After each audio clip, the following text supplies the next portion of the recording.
Welcome Capricorn to your in-depth monthly horoscope for September 2023 for the Sun or the Ascendant. I'm going to give you some standout details to look out for. Please stay with me. I will explore in much greater detail all the ins and outs, particularly relevant to your sign. Now, as this month begins, the Sun and Mercury are pretty close together in your sister Earth sign of Virgo. But of course, Mercury has been tracking backwards. But there's going to be a couple of connections between the Sun and Uranus in the early part of this month, which can bring a real sense of excitement to your situation.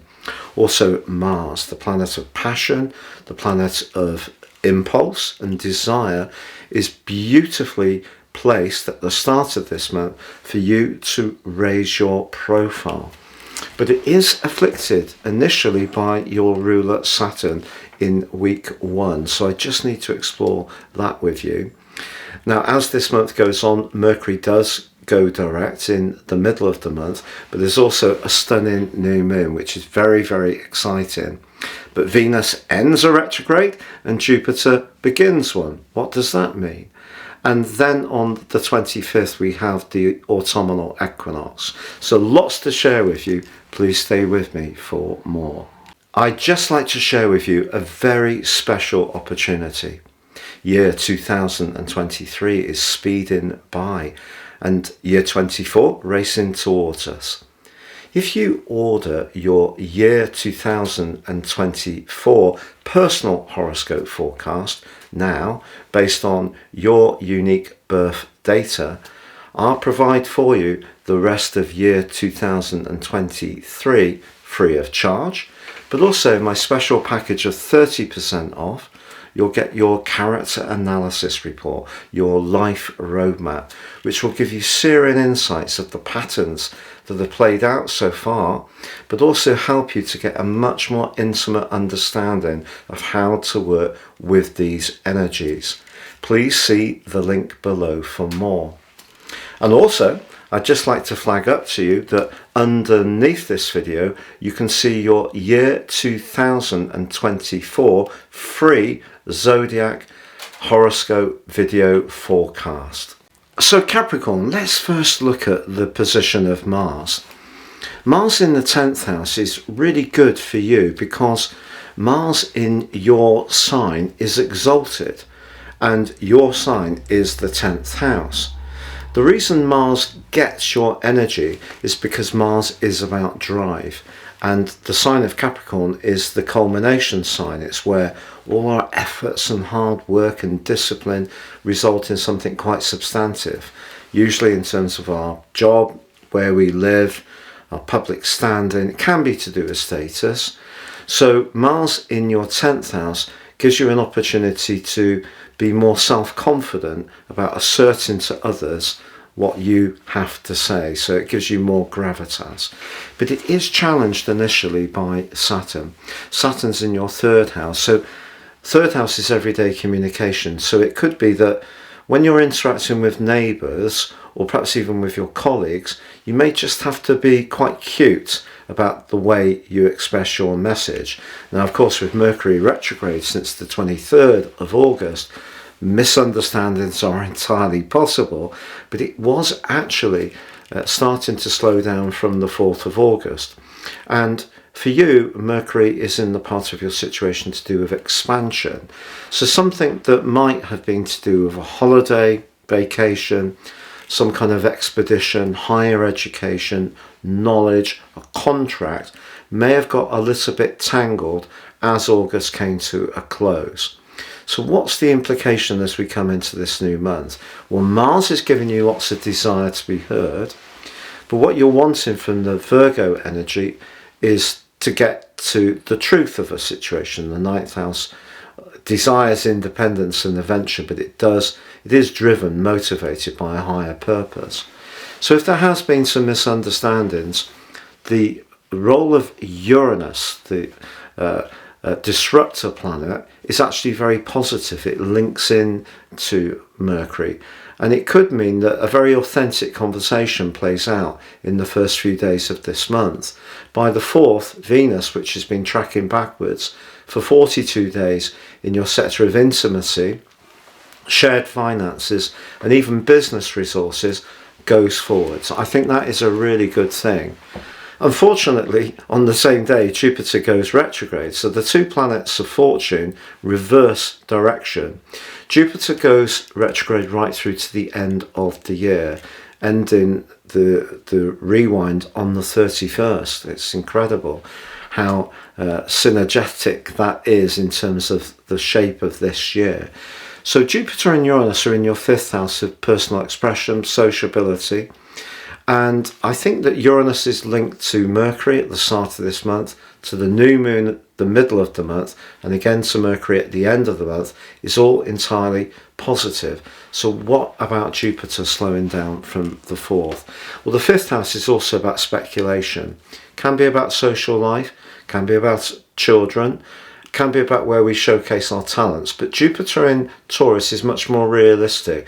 It doesn't tend to promise more than it can realistically deliver, whereas in other signs it can. But it is in a square with Venus for the first 3 weeks of this month. So if there is someone that you're really caught up with in a kind of sexually attractive way, just be conscious that desire can be amplified by Jupiter, and with Venus going direct, you may, as long as the truth of the relationship seems to be working for you, you may want to be all in, really go all in.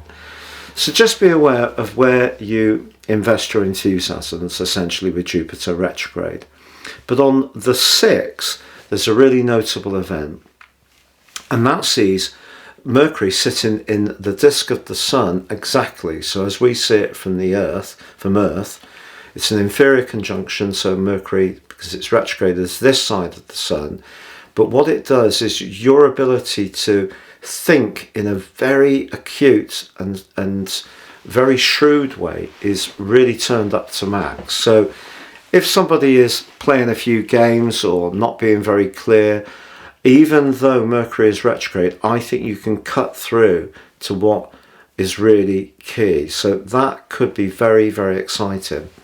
Also, from the 12th to the 30th, Venus in the 8th house, which can be about sex, can be about devotion, intimacy, long-term finance, links back to Mars in your sector of power, assertiveness, desire for recognition.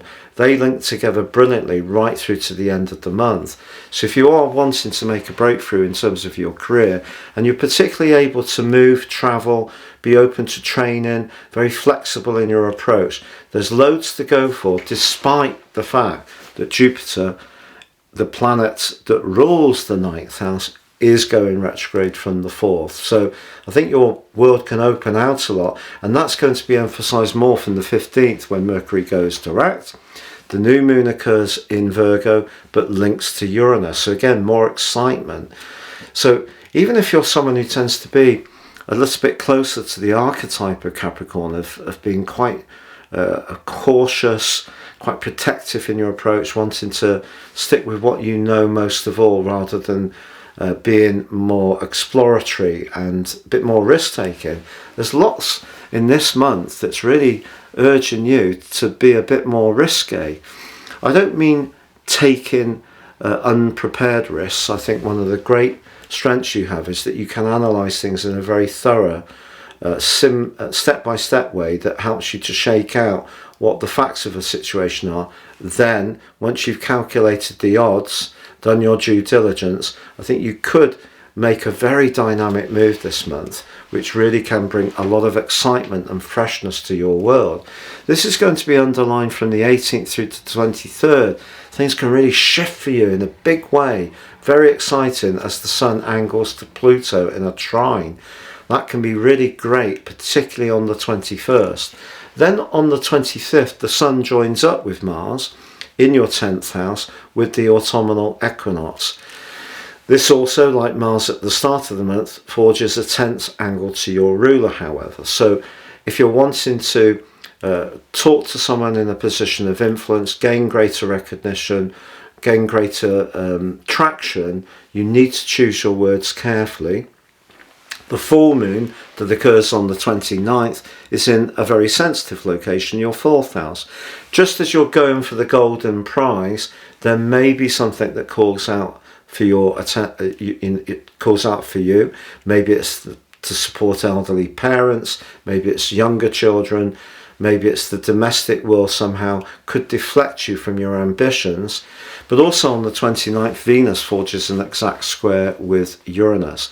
Again, where Venus and Jupiter for the first 3 weeks of this month could see you really drawn towards something that's to do with temptation. Again, there can be a temptation, maybe romantically, maybe for a higher value item, and you may want to just go for it, live in the moment. But of course, that 10th house energy that's evolving for 13 weeks with the cardinal quadrant from the 23rd, third of the 4 of the year, the next one comes with the winter solstice, sees the sun go into your sign. So this takes you up to when the sun enters your sign.